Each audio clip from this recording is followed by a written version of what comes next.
केंद्रीय मंत्री गिरिराज सिंह ने पश्चिम बंगाल की मुख्यमंत्री ममता बनर्जी पर बेहद तीखा हमला बोला। उन्होंने कहा कि ऐसा लगता है ममता बनर्जी सत्ता में बने रहने के लिए बंगाल को बांग्लादेश बनाना चाहती हैं। यह बयान उन्होंने बिहार के बेगूसराय में पत्रकारों से बातचीत के दौरान दिया। गिरिराज सिंह ने कहा कि एक तरफ बांग्लादेश में हिंदुओं पर लगातार अत्याचार हो रहे हैं, वहीं दूसरी ओर ममता बनर्जी की सरकार बांग्लादेशी घुसपैठियों और रोहिंग्याओं को नौकरी देने का काम कर रही है। केंद्रीय मंत्री ने इस पूरे मामले की जांच की मांग करते हुए कहा कि सच्चाई देश के सामने आनी चाहिए। उन्होंने यहां तक कहा कि ममता बनर्जी खुद आगे आकर इस पर घोषणा करनी चाहिए, लेकिन वे ऐसा नहीं करेंगी। गिरिराज सिंह का आरोप है कि ममता बनर्जी वोट बैंक की राजनीति के लिए बांग्लादेशी घुसपैठियों को संरक्षण दे रही हैं और उसी लालच में वे बांग्लादेशियों की मुख्यमंत्री बनना चाहती हैं।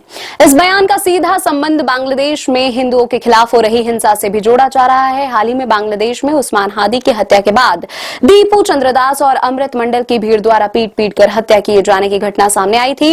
इस घटना ने दोनों देशों के रिश्तों को लेकर भी सवाल खड़े कर दिए हैं।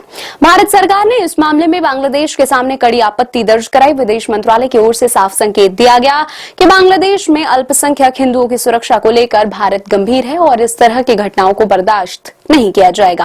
गिरिराज सिंह का कहना है कि जब बांग्लादेश में हिंदुओं को निशाना बनाया जा रहा है, तब पश्चिम बंगाल में घुसपैठियों को संरक्षण देना देश की सुरक्षा और सामाजिक ताने बाने के लिए खतरा है।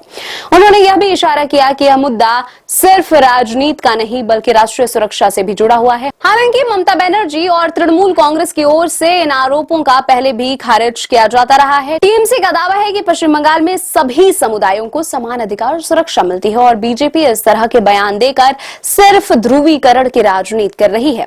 लेकिन सवाल यही है कि क्या बांग्लादेश में हिंदुओं पर हो रही हिंसा और पश्चिम बंगाल में घुसपैठ का मुद्दा आने वाले समय में बड़ा राजनीतिक मुद्दा बनेगा और क्या इन आरोपों से बंगाल की राजनीति और ज्यादा गर्माएगी? फिलहाल गिरिराज सिंह के इस बयान ने केंद्र और पश्चिम बंगाल सरकार के बीच सियासी टकराव को और तेज कर दिया है। अब देखना होगा कि इस पर ममता बनर्जी की क्या प्रतिक्रिया आती है और क्या इस मामले की कोई औपचारिक जांच होती है या नहीं।